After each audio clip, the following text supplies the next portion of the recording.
gentlemen, Major General Ulysses S. Grant. Come. Mr. Alexander Graham Bell and Mr. Morse, Samuel F.B. Morse, had told me during the war that someday people's voices would be sent over the wires, and people would, from far distances, could hear them, and even that someday their voices would be amplified. I thought, indeed, I thought that they had spent too much time in the chemical lab in telling me these things, but lo, it has come to pass that my voice is indeed being amplified, and I am much gratified by that because I do not have to bellow at you for you to hear me. Am I heard clearly by all present? Yes. That's good. I have been charged with speaking to you about Shiloh, my victory at Shiloh. Now, I will get to this, but there are those who would tell you that I was surprised at Shiloh, and I will tell you that I was not. There are those who will tell you that I really lost the battle at Shiloh, and I will tell you that I did not. But first, despite those disputatious beginnings, come, officers, you honor me. You honor me. Everybody, I suspect, all of those of you here, and your presence here speaks well of you. But all of you here, I expect, know about the Battle of Pittsburg Landing. You may even be aware to some extent of the siege of Corinth, the advance upon Corinth.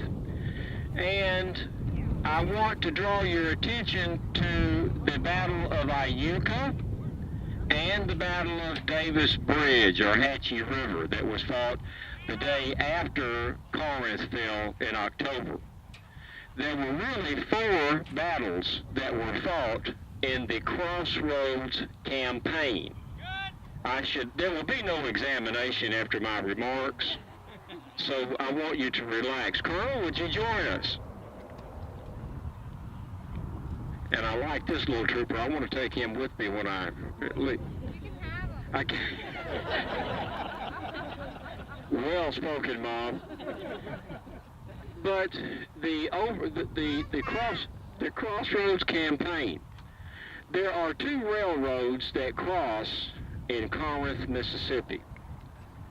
And a little side note I would tell you that I'm sure most of you know anyway, Corinth is one of the original 7 Christian churches, and as is Philadelphia and so forth. But the people in Corinth named it Corinth because they take their little village very seriously.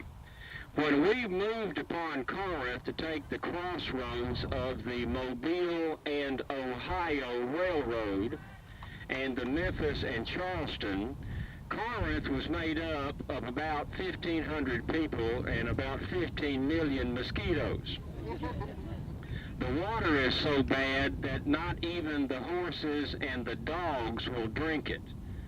That's how bad. Corinth is a swampy little nowhere in the middle of nowhere, but because those 2 railroads crossed it, it became the most important piece of real estate in America. Now, the Mobile and Ohio Railroad runs from Mobile, Alabama, on Mobile Bay, one of the largest bays available to the Confederacy for bringing in supplies. It was absolutely critical, and it didn't fall until '64. Mobile never fell. Perhaps you did not know that, but the city of Mobile, Alabama never fell. Mobile Bay was taken in '64. But they wanted a railroad that would go from the Gulf of Mexico to the upper Mississippi River. The intent was to take it to Columbus, Ohio. They got it to Columbus, Kentucky, and stopped. I expect they both ran out of money, and after they ran out of money, they assumed that, well, one Columbus is as good as another. And they stopped at Columbus, Kentucky, but it was on the Mississippi River a couple of 100 miles north of Memphis. The Memphis and Charleston Railroad ran from, well, hello, from Memphis, Tennessee, all the way, snaking its way across southeastern U.S. along the northern border of Mississippi, northern border of Alabama, into around Chattanooga, through Georgia, connected with several different railroads, and finally linked up with Charleston, South Carolina, hence the name Memphis and Charleston. It was the only railroad that connected the Mississippi River with the Atlantic Ocean. You must know that 75% of America drains down the Mississippi River. 3/4 of the states in America, every drop of rain from the Continental Divide to the Appalachians ultimately runs past Memphis, Tennessee. The Mississippi is at its widest point at Memphis. It's almost a mile wide. It's also at its highest point at Memphis, Tennessee. Vicksburg looks like it's much higher, but that's because of those 200-foot bluffs. Natchez looks much higher, but Memphis is the highest bluff on the Mississippi in its entire length. When the Memphis and Charleston was open, a farmer could ship his goods from the Midwest, or an industrialist, John Deere out of Moline, Illinois, or Mr. Cyrus could ship his farm implements down the Mississippi, get to Memphis, put those goods or produce on a train car, and take it directly to Charleston, South Carolina, instead of, as they had been doing, all the way down to New Orleans, around the Florida Peninsula, and then over to Europe. It cut weeks off the trip and saved thousands of dollars per shipper. So the Memphis and Charleston was absolutely critical, both for civilian. It wasn't completed until 1859, and it was absolutely critical for both civilian commerce out of the Midwest into Memphis and into us in the military once the war started. The Mobile and Ohio was almost as critical because it enabled those farmers, if they're not shipping their goods to those industrialists, if they're not shipping their goods to Europe and they're going elsewhere, they could take it straight down, take their goods to Columbus, Kentucky, rail it down to Mobile, Alabama, right into the Gulf of Mexico. So those two railroads were absolutely beyond description to emphasize how important they were. Now, when you start moving in about 200,000 soldiers and opposing armies trying to move soldiers, then it becomes of paramount military importance. We had to have the crossroads. Jefferson Davis and Albert Sidney Johnston had a different agenda. They wanted to keep the crossroads. The Battle of Shiloh was fought for me to get to Corinth, Mississippi, which is only 20 miles south of Pittsburg Landing. Now, how I got there may be of note to you. On February the 16th, Simon Bolivar Buckner, Buck Buckner, a good friend of mine, a West Point classmate, surrendered Fort Donelson to me. He surrendered about 20,000 men. Now, some say 17,000, and some say 27,000, some say more, some say less, but we actually shipped to northern POW, prisoner of war camps, about 20,000 troops. Several thousand of them simply walked away. Now I bristle at the nickname unconditional surrender, because if you will look at my history with Vicksburg, you will see that I am anything but unconditional. But on February the 16th, the war is only 10 months old. Fort Donelson was the first major federal victory of the war. The war had not gone well for the Union. Not only did we have a victory, but we had taken an entire army in surrender. And when Charles Ferguson Smith, my second in command, came in to me on the night of February the 15th with a note from Buckner, I want you to know it was 10 below zero outside. Men could not even load their muskets because they couldn't move their fingers. They couldn't have a fire because the opposing lines in some places were as close as I am to you. When the wounded and the dead fell, the men who had the long hair, their hair was frozen to the ground, and it had to be cut to pick up the wounded and the dead. I was sitting by the fireplace of the widow Crisp. She really wasn't a widow. Her old man left her about a year before. He went to the store and never came back. And so out of sensitivity, her neighbors referred to as the widow Crisp. And I was seated by the fire. Ferguson comes in. He's about 6'3", bony man, looks like a praying mantis. And I'm seated. I'm 5'8", but I was seated. And he said, "General, I have a message for you." And I said, "What is it, General Smith?" He said, "The rebels want terms for condition of surrender. They want to appoint commissioners." And I looked up at him and I said, "What do you think, General?" I had never taken the surrender of an army. And Charles Ferguson Smith had been my commandant of cadets at the academy.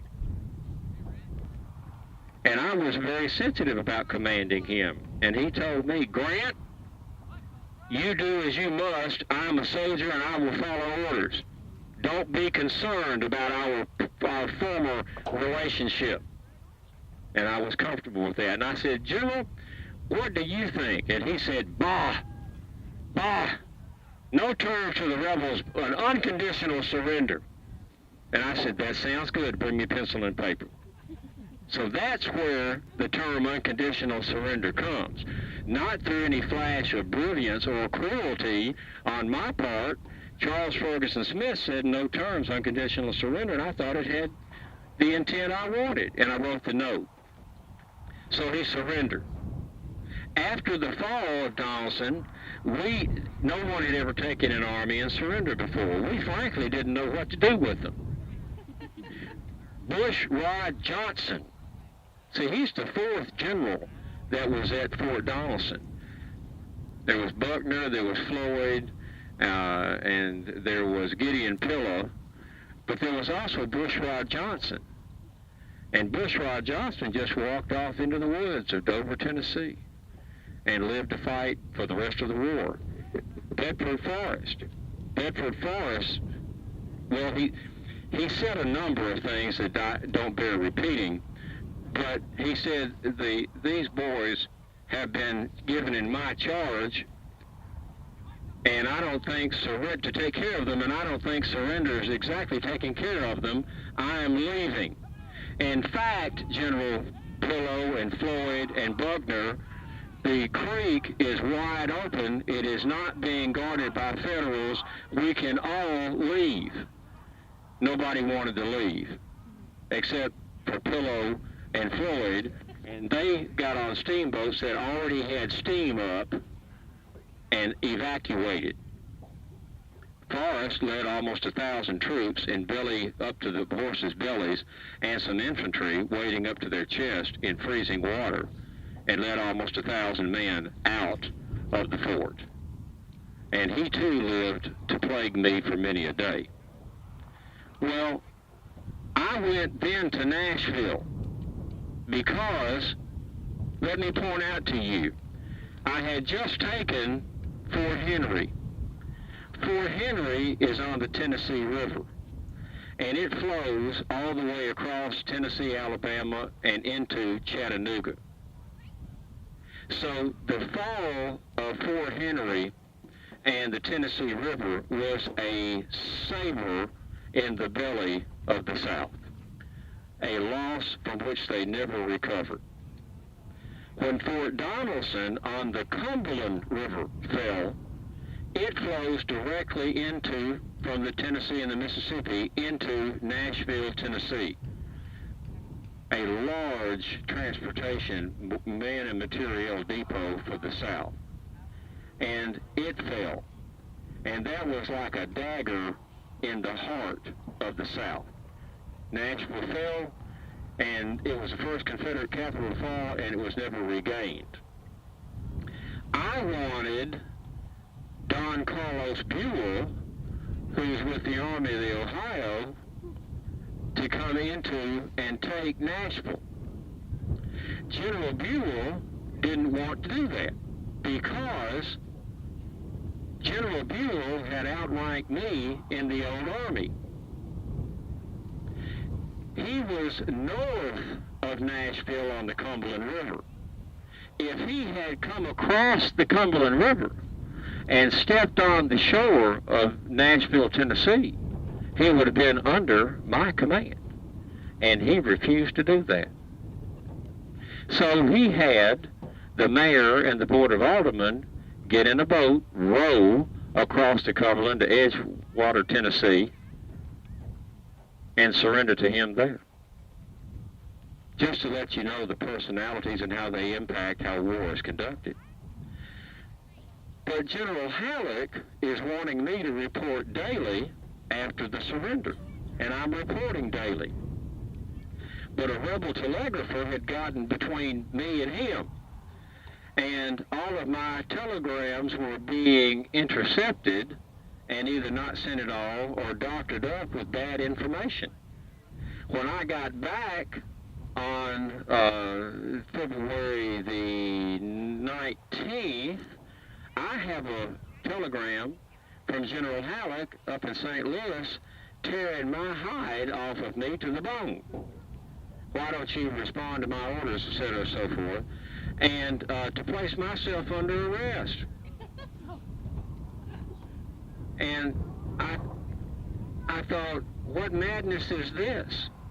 And then I was really insulted because I went on a steamboat there at Donelson at Dover, Tennessee, and they didn't even put a guard on me.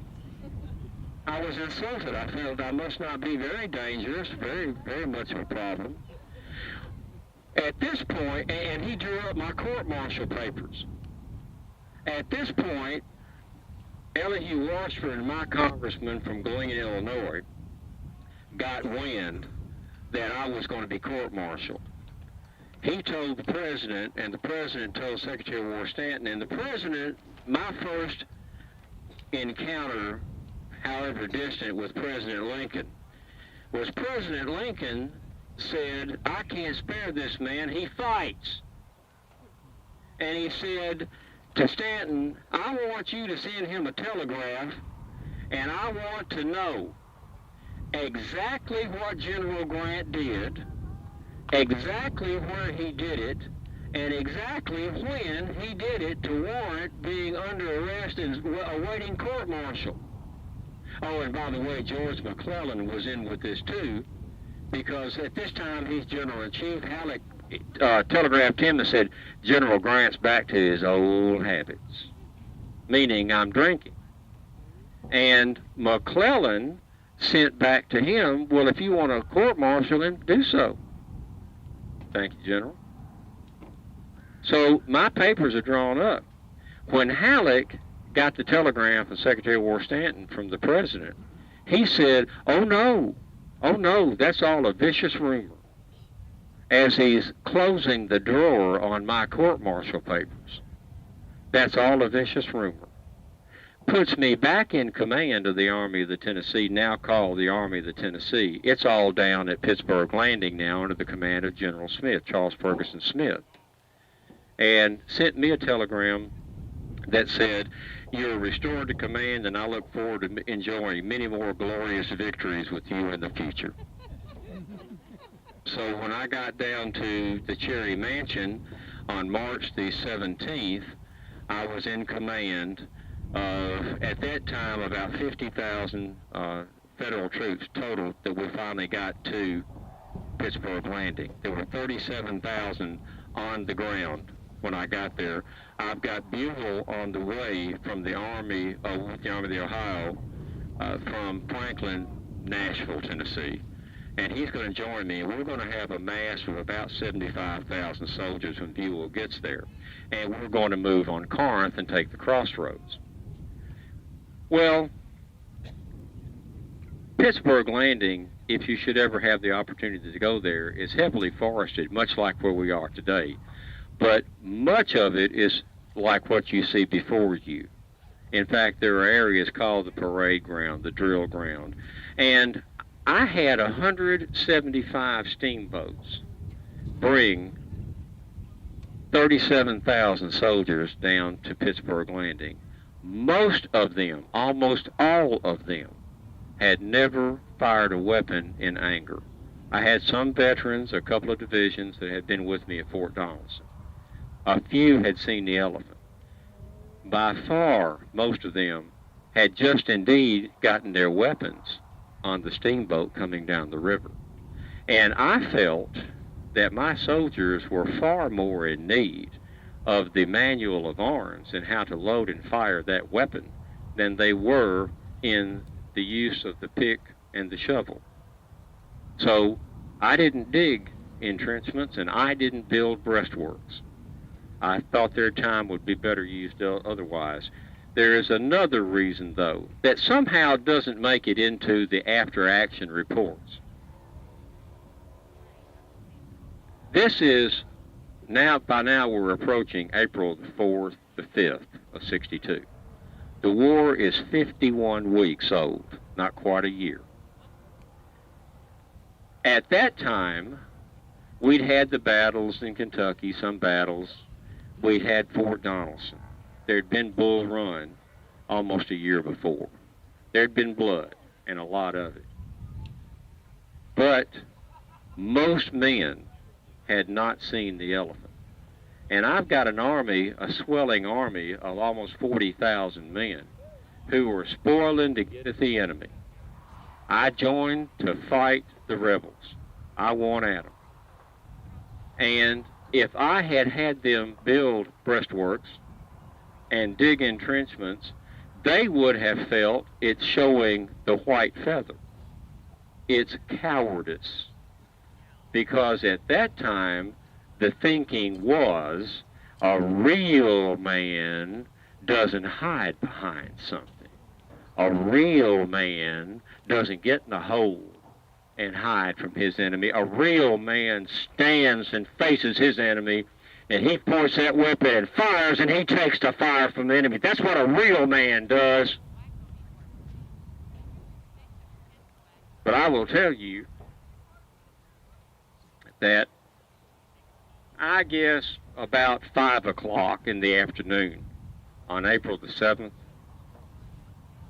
there was not a single man still alive on that field or able to move unwounded who had, for the rest of his life, any problem whatever with getting behind a friendly tree or in the deepest hole he could dig as fast as he could dig it, because when they saw the elephant and the horror, no problem at all with getting something between you and that mini ball, or between you and that canister or grape.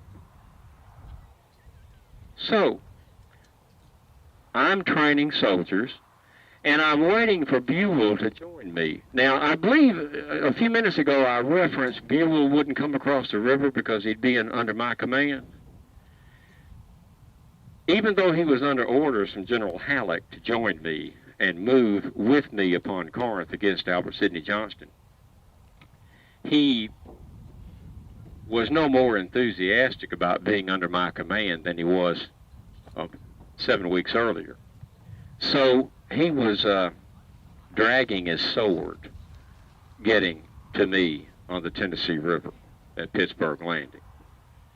And he was repairing bridges and railroads as he went. He's dawdling to get to me. Well, I'm waiting on him to move against Johnston. Now, was I surprised? No, sir. I was not surprised, and I'll tell you why I was not surprised. I assumed, and I thought correctly so, that Johnston would not leave a heavily railroad ties with gun ports in between the railroad ties, trenches dug with steps, parapet steps, breastworks built, abattis of all manner, that he would never leave such protected emplacements to give me battle in an open field, toe to toe, looking down the barrel of a musket. Now, Johnston had another agenda.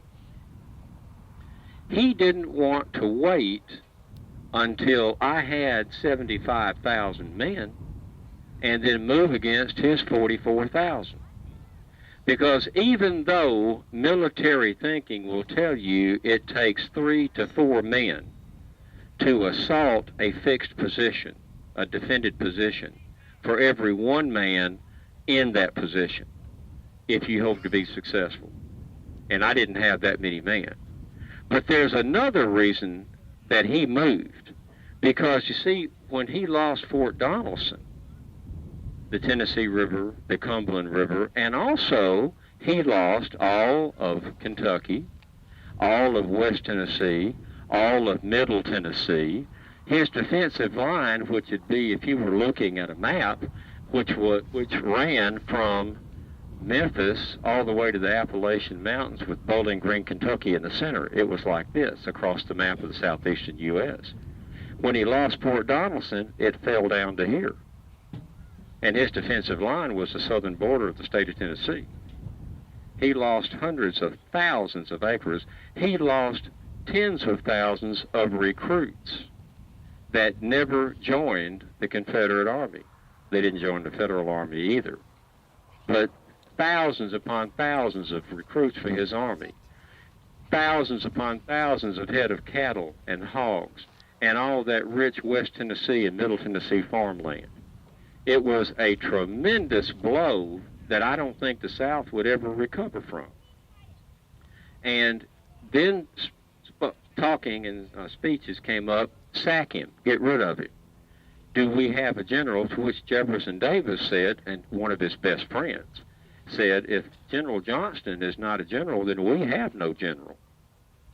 And Johnston had a very bruised ego, and he wanted to prove that he was indeed the man that Jefferson Davis thought he was, so he decided that he was going to approach me and give me battle at Pittsburg Landing. I knew there were rebels out there. We'd been having sporadic fire, troops firing on us, cavalry patrols that had been brushing against our picket lines. We knew they were out there. I did not think they were out there in the force they were. I thought it was a reconnaissance in force. I was anticipating Johnston to attack me if I couldn't get Buell across that Tennessee River on April the 9th or 10th, maybe as early as the 8th. So I was looking for Johnston to hit me if I couldn't get up and at him first. Now, Johnston left Corinth, Mississippi on April the 3rd, the night of 2nd and 3rd, going into April 3rd. It began to rain heavily, and the roads between Corinth and Pittsburg Landing, it's a straight shot almost due north, became a quagmire. They became a soup because he had 44,000, almost 44,500 men. And when there were a total of 178 guns at Shiloh. Jackson, Tennessee is 50 miles away. as the crow flies, and people in Jackson, Tennessee felt the vibrations in the ground of the Battle of Shiloh. By the time it was over, there were 100,000 men involved in that battle, 178 guns. And people 50 miles away could hear it and feel it. Now, he's moving 44,000 men up muddy roads, and it took him much longer to get there. He thought that he was going to hit me with surprise. Beauregard, now their leadership was a who's who in American military legends. He had Breckinridge, he had Beauregard, he had Hardee, he had Forrest, still a colonel at that time, in command of his cavalry. He had the best of the best that the South had to offer. And he had every reason to expect victory, because he knew that I wasn't as prepared as I could have been. Now, some say as I should have been. Well, he hit me at about 5 o'clock in the morning on April the 6th in Fraley's Field. Now, another reason we didn't think it was the whole army was because his troops were just as green as mine.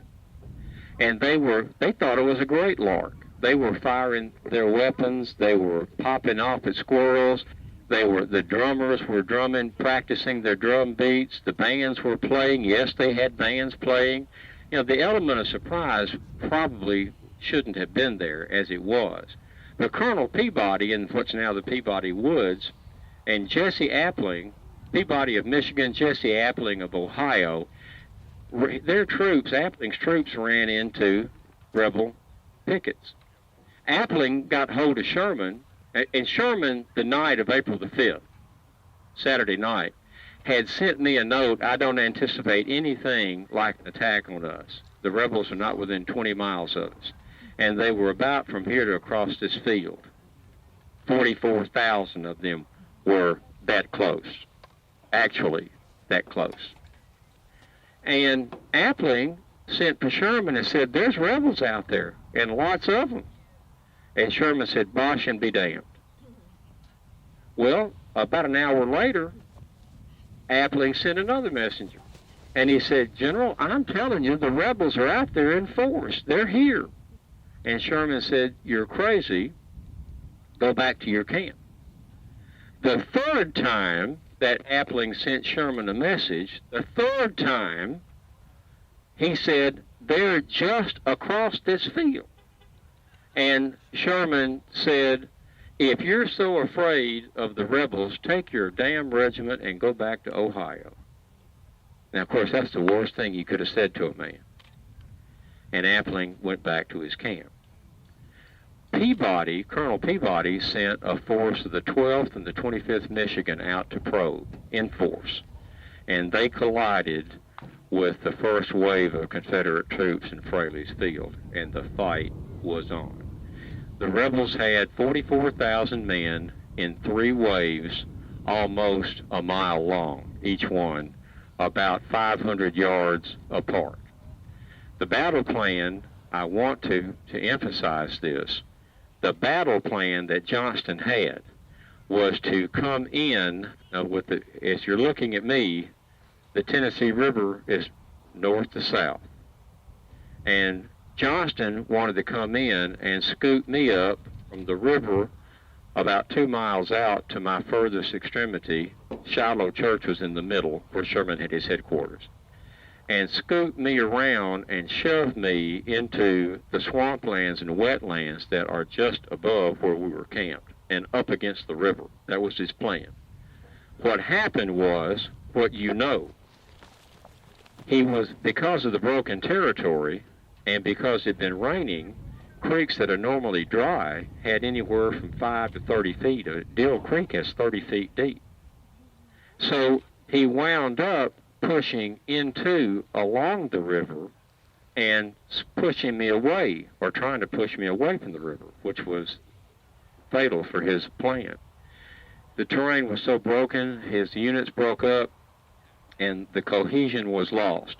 And then it became essentially a brawl between 2 civilian mobs, because very few men, I want to emphasize, had any military experience.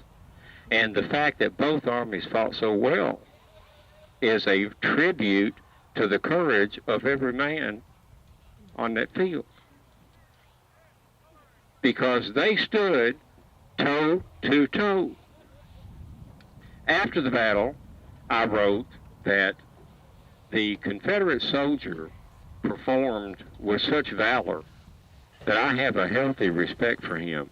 They assaulted, they hurled themselves against our position with no apparent cause or thought for their well-being. They assaulted savagely again and again and yet again.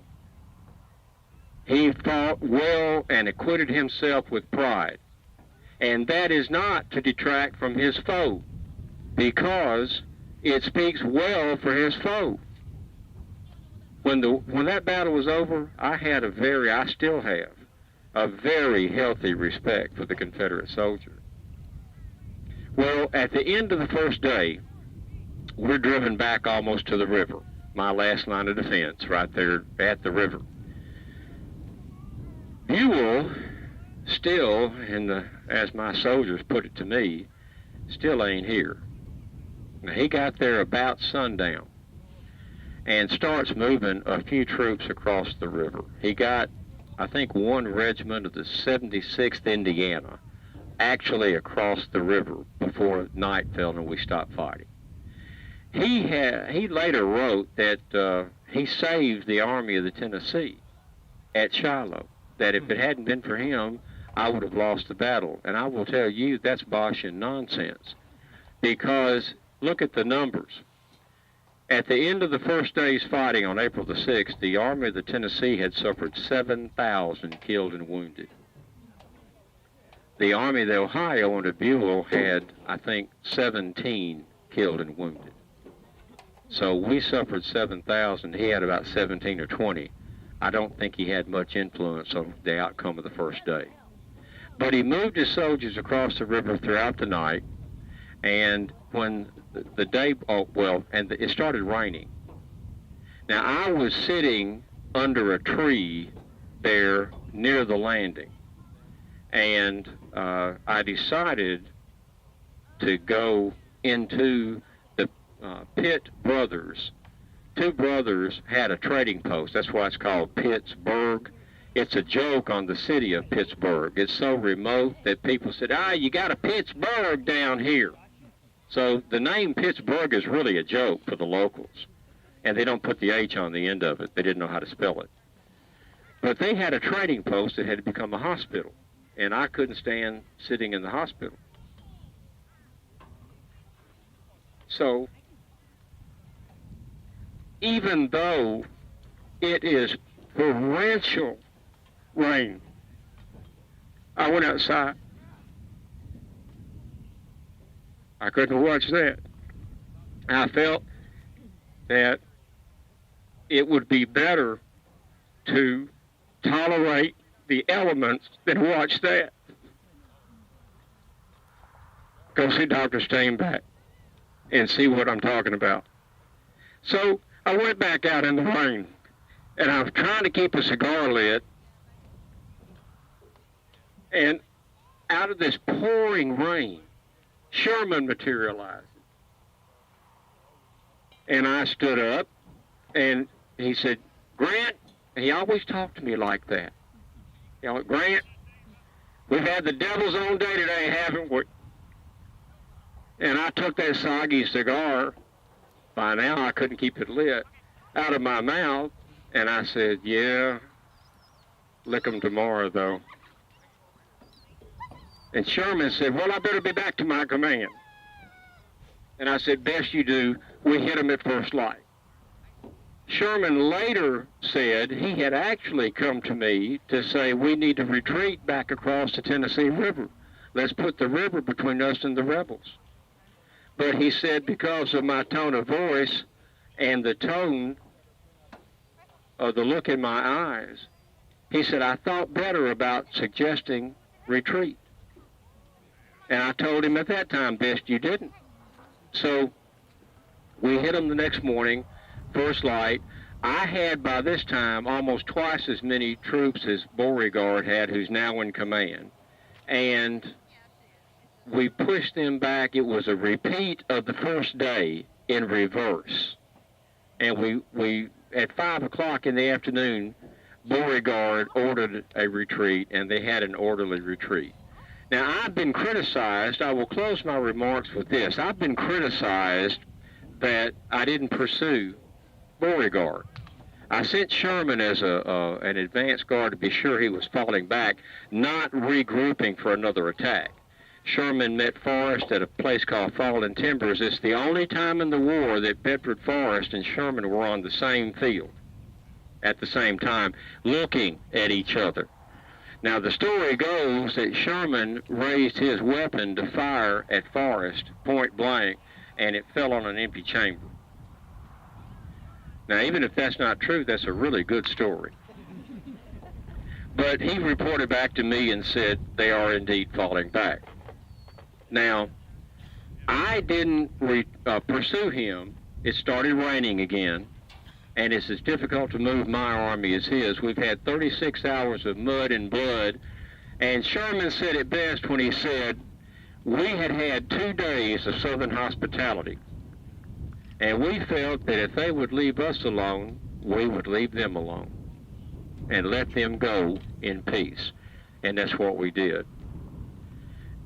I would also tell you that Shiloh is the only major battle in the war that had after-action report from only one side, because I never wrote an after-action report.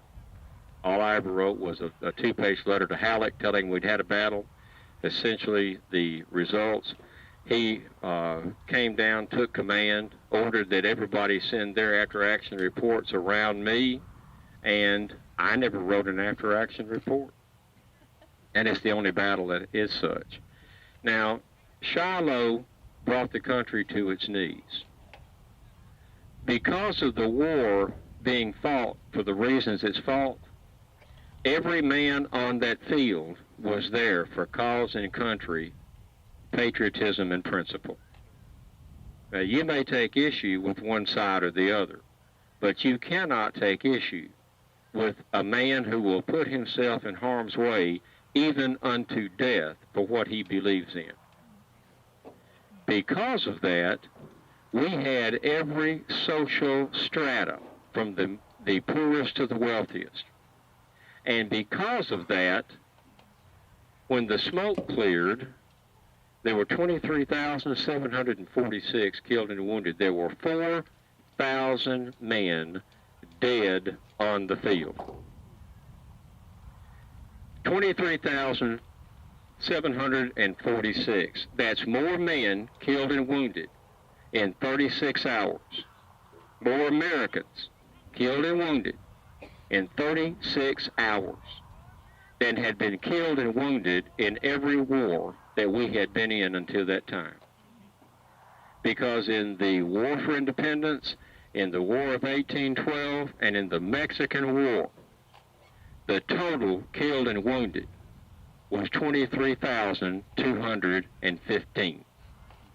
So on the field at Pittsburg Landing, there were 500 plus more men killed and wounded than in all our previous wars combined. 4,000 dead on the field. And because of that mix of men fighting, it cut through every social strata in our country. 40% of every household in this country, from Florida to Oregon, from Mexico to Canada, 4 out of every 10 homes in this country had somebody killed or wounded at Shiloh. It was a horror that we had never dreamed of. People around the country were saying, my God, what have we done? It was no longer pretty girls and young men in snappy uniforms and drums and bugles. It was the horror and the blood and the death that is war. and the country got a good mouthful of it in 36 hours at Shiloh, Tennessee. The lieutenant has just advised me my time has come to an end. You've been most attentive. If you have questions of me during the event, I will be more than happy to talk with you. Thank you so much.